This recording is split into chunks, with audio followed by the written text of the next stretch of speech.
का उद्घाटन किया, जिसका लंबे समय से इंतजार था। ये भारत में हाई स्पीड शहरी कनेक्टिविटी को बढ़ावा देने की दिशा में एक बड़ा मील का पत्थर है।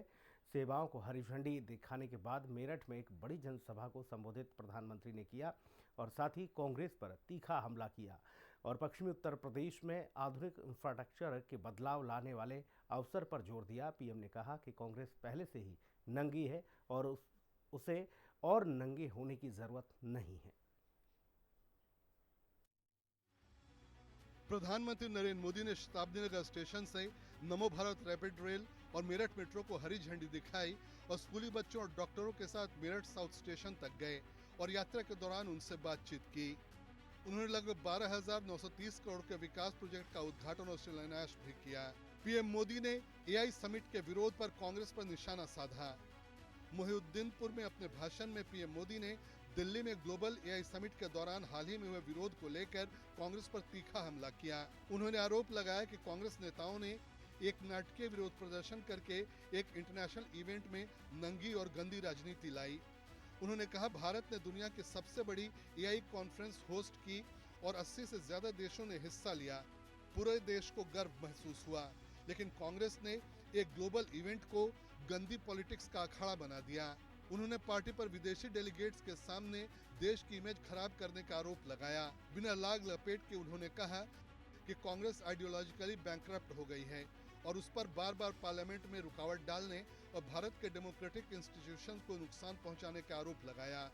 उन्होंने कहा कि अगर आप प्राइम मिनिस्टर की कुर्सी पर बैठना चाहते हैं तो आपको पहले लोगों का दिल जीतना होगा और कहा कि दूसरी अपोजिशन पार्टियों ने इस घटना से खुद को दूर कर लिया है। साथियों, मेरठ, हापुड़ और आसपास के इस क्षेत्र ने चौधरी चरण सिंह जी के विजन को शुरुआती दिनों से देखा है।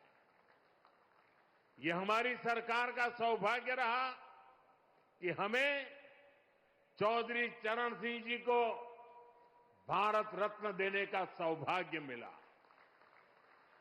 भाजपा की डबल इंजन सरकार उनके विजन पर चलते हुए किसानों की आय बढ़ाने के लगातार काम कर रही है। पीएम मोदी ने मीडिया से यह भी रिक्वेस्ट की कि उनकी आलोचना को पूरे ऑपोजिशन पर अटैक के तौर पर न देखा जाए। उन्होंने कहा, यह डेडलाइन न लिखें कि पीएम मोदी ने ऑपोजिशन पर अटैक किया। ऐसा करके आप कांग्रेस को बचा रहे हैं, गलत काम उनका है। बीजेपी के राज में इंफ्रास्ट्रक्चर पर जोर, शहरी ट्रांसपोर्ट में बदलाव पर जोर देते हुए प्रधानमंत्री ने कहा कि 2014 से पहले मेट्रो सर्विस सिर्फ 5 शहरों में चालू थी, लेकिन आज वे पूरे भारत में 25 से ज्यादा शहरों में चल रही हैं।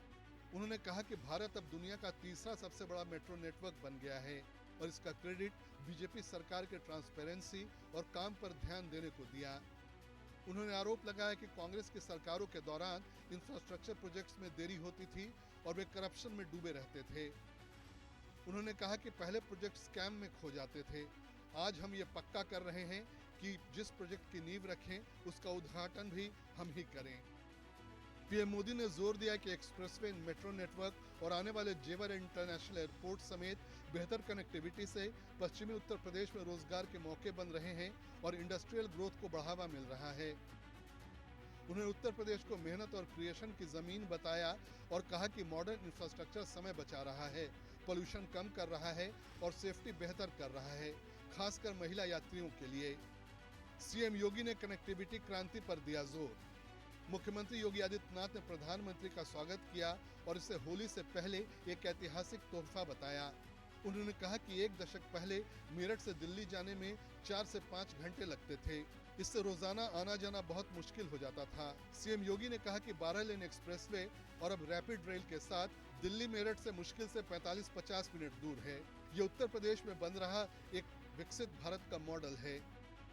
उन्होंने बताया कि राज्य में कानून और व्यवस्था में बड़े सुधार हुए हैं, साथ ही इंफ्रास्ट्रक्चर में भी बढ़ोतरी हुई है, जिससे महिलाओं और परिवारों के लिए सुरक्षित आना जाना पक्का हुआ है। मुख्यमंत्री ने प्रधानमंत्री को मेट्रो ट्रेन का एक मॉडल और हॉकी के महान खिलाड़ी मेजर ध्यानचंद की एक मूर्ति भेंट की।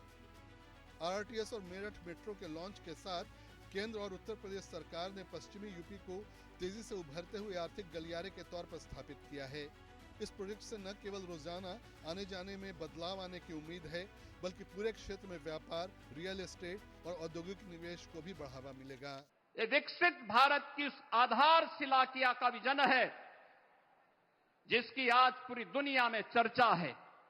नमो भारत, रैपिड रेल का उद्घाटन, मेट्रो का विस्तार, Vande Bharat, waterway, expressway, dedicated freight corridor की ये सुविधाएं जिस तेजी के साथ पूरे देश के अंदर फैली हैं, आज कौन नहीं उनकी ताकत को महसूस कर रहा है। आरटीएस रूट और मुख्य बातें। Delhi Meerut RTS corridor 82.15 kilometre लंबा है, जो मेरठ के मोदीपुरम को दिल्ली के सराय काले खां से जोड़ता है। हाई स्पीड नमो भारत ट्रेनें पूरी दूरी सिर्फ लगभग 55 मिनट में तय करेंगी, जिससे दोनों शहरों के बीच यात्रा का समय बहुत कम हो जाएगा। ये कॉरिडोर 13 स्टेशनों से होकर गुजरता है, जिसमें गाजियाबाद और आनंद विहार जैसे बड़े हब शामिल हैं। ज्यादातर रूट एलिवेटेड है, जबकि मेरठ में 2 स्टेशन अंडरग्राउंड हैं। इस प्रोजेक्ट की एक खास बात यह है कि मेरठ में एक ही इंफ्रास्ट्रक्चर पर रीजनल रैपिड रेल और मेट्रो सर्विस को जोड़ा गया है। देश में पहली बार नमो भारत और मेट्रो ट्रेनें कुछ हिस्सों में एक शेयर्ड कॉरिडोर पर चलेंगी, जिससे शहर के अंदर और शहर के बीच आसानी से कनेक्टिविटी पक्की होगी। इस प्रोजेक्ट से पश्चिमी उत्तर प्रदेश से रोजाना आने जाने वालों, स्टूडेंट्स, प्रोफेशनल्स और व्यापारियों को फायदा होने की उम्मीद है। राजू शर्मा के साथ केशव मोहन मिश्रा, मेरठ, हिंद खबर।